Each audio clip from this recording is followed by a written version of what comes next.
ಎಲ್ಲರಿಗೂ ನಮಸ್ಕಾರ. ಮಂಜುಶ್ರೀ ಕೈ ರುಚಿಗೆ ಸ್ವಾಗತ. ಸಾಮಾನ್ಯವಾಗಿ ಟೊಮೆಟೊ ರೈಸನ್ನು ತುಂಬ ವೇರಿಯೇಷನ್ಸಲ್ಲಿ ಬೇರೆ ಬೇರೆ ವಿಧಾನದಲ್ಲಿ ಮಾಡ್ಕೋಬೋದು. ನಾನು ಕೂಡ ಕೆಲವು ವಿಧಾನವನ್ನು ಈಗಾಗಲೇ ನನ್ನ ಚಾನಲಲ್ಲಿ ತೋರಿಸಿದ್ದೀನಿ.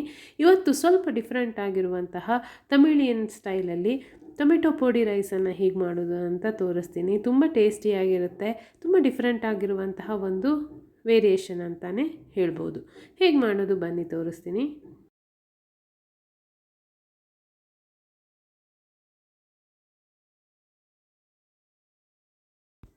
ಇಲ್ಲಿ ನಾನು ಎಣ್ಣೆಯನ್ನು ಬಿಸಿ ಮಾಡ್ಕೊಳ್ತಾ ಇದ್ದೀನಿ. ಎಣ್ಣೆ ಬಿಸಿಯಾದ ಕೂಡಲೇ ಅದಕ್ಕೆ ಉದ್ದಿನಬೇಳೆ ಕಡಲೆಬೇಳೆಯನ್ನು ಸೇರಿಸ್ತಾ ಇದ್ದೀನಿ. ಹಾಗೆ ಹಸಿಮೆಣಸನ್ನು ಹಾಕ್ಕೊಳ್ತಾ ಇದ್ದೀನಿ. ಅದ್ರ ಜೊತೆಗೆ ಸ್ವಲ್ಪ ಒಣಮೆಣಸನ್ನು ಕೂಡ ಹಾಕಿದ್ದೀನಿ. ಸಾಸಿವೆ, ಕರಿಬೇವು, ಇಂಗು ಮತ್ತು ಅರಿಶಿಣವನ್ನು ಹಾಕಿ ಉದ್ದಿನಬೇಳೆ ಮತ್ತು ಕಡಲೆಬೇಳೆ ಸ್ವಲ್ಪ ಕೆಂಪಗಾಗುವವರೆಗೂ ಅದನ್ನು ಹುರ್ಕೋಬೇಕು. ಇದರ ಜೊತೆಗೆ ಸ್ವಲ್ಪ ಪೀನಟ್ಸ್ ಅಂದರೆ ಶೇಂಗಾವನ್ನು ಕೂಡ ಹಾಕೋಬೇಕು.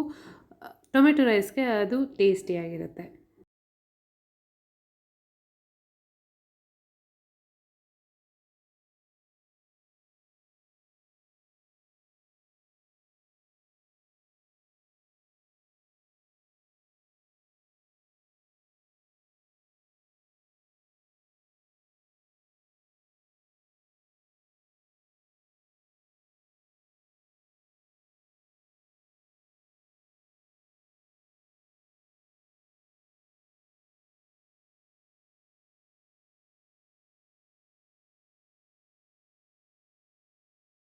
ಎಲ್ಲ ಕೆಂಪಗೆ ಹುರಿದ ಮೇಲೆ ಇದಕ್ಕೆ ಟೊಮೆಟೊವನ್ನು ಸಣ್ಣದಾಗಿ ಹೆಚ್ಚಿ ಅದನ್ನು ಸೇರಿಸ್ಕೋಬೇಕು. ಸ್ವಲ್ಪ ಉಪ್ಪನ್ನು ಹಾಕಿದರೆ ಟೊಮೆಟೊ ಬೇಗ ಮೆತ್ತಗಾಗುತ್ತೆ.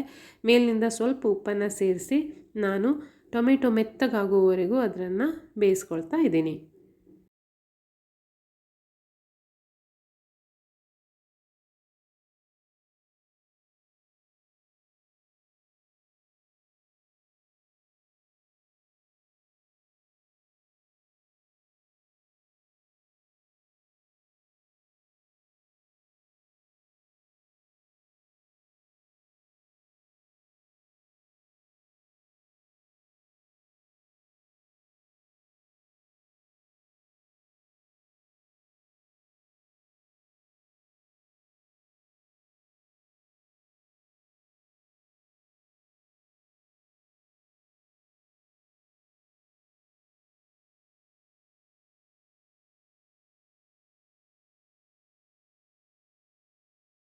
ಈಗ ಟೊಮೆಟೊ ಮೆತ್ತಗಾಗಿದೆ. ಇಲ್ಲಿ ಮೇನ್ ಇಂಗ್ರೀಡಿಯೆಂಟ್ ಅಂದರೆ ಗನ್ ಪೌಡರ್ನ ನಾನಿಲ್ಲಿ ಸೇರಿಸ್ತಾ ಇದ್ದೀನಿ. ಸಾಮಾನ್ಯವಾಗಿ ಟೊಮೆಟೊ ರೈಸ್ಗೆ ಗನ್ ಪೌಡರ್ನ ನಾವು ಸೇರಿಸೋದಿಲ್ಲ. ಈ ಗನ್ ಪೌಡರ್ ಮಾತ್ರ ಟೊಮೆಟೊ ರೈಸ್ಗೆ ತುಂಬ ಒಳ್ಳೆಯ ಫ್ಲೇವರ್ ಮತ್ತು ಟೇಸ್ಟನ್ನು ಕೊಡುತ್ತೆ. ನಿಮಗೆ ಬೇಕು ಅನಿಸಿದ್ರೆ ಸ್ವಲ್ಪ ಕೆಂಪು ಮೆಣಸಿನ ಪುಡಿಯನ್ನು ಕೂಡ ಸೇರಿಸ್ಕೋಬೋದು. ನಾನು ಹಸಿಮೆಣಸು ಒಣಮೆಣಸನ್ನು ಹಾಕಿರೋದ್ರಿಂದ ಗನ್ ಪೌಡರಲ್ಲಿ ಕೂಡ ಸ್ವಲ್ಪ ಖಾರ ಇರುತ್ತೆ. ಅದಕ್ಕೋಸ್ಕರ ನಾನು ಹಾಕಿಲ್ಲ. ನಿಮಗೆ ಬೇಕು ಅನಿಸಿದ್ರೆ ಕೆಂಪು ಮೆಣಸಿನ ಪುಡಿಯನ್ನು ಕೂಡ ಇಲ್ಲಿ ಸೇರಿಸ್ಕೋಬೋದು. ನಂತರ ಅದಕ್ಕೆ ಉದುರಾದ ಅನ್ನವನ್ನು ಸೇರಿಸ್ಕೋಬೇಕು. ರುಚಿಗೆ ತಕ್ಕಷ್ಟು ಉಪ್ಪನ್ನು ಹಾಕಿ ಚೆನ್ನಾಗಿ ಮಿಶ್ರ ಮಾಡಬೇಕು. ಕೊನೆಯಲ್ಲಿ ಇದಕ್ಕೆ 1 ಚಮಚ ಬೆಣ್ಣೆ ಅಥವಾ 1 ಚಮಚ ತುಪ್ಪವನ್ನು ಸೇರಿಸಿ ಚೆನ್ನಾಗಿ ಮಿಶ್ರ ಮಾಡಿದ್ರೆ ರುಚಿಯಾದಂತಹ tomato rice ready. Tomato podi rice ready ಆಗುತ್ತೆ. ತುಂಬ ಡಿಫ್ರೆಂಟ್ ಆಗಿದೆ ಮತ್ತು ಸಖತ್ ಟೇಸ್ಟಿ ಕೂಡ.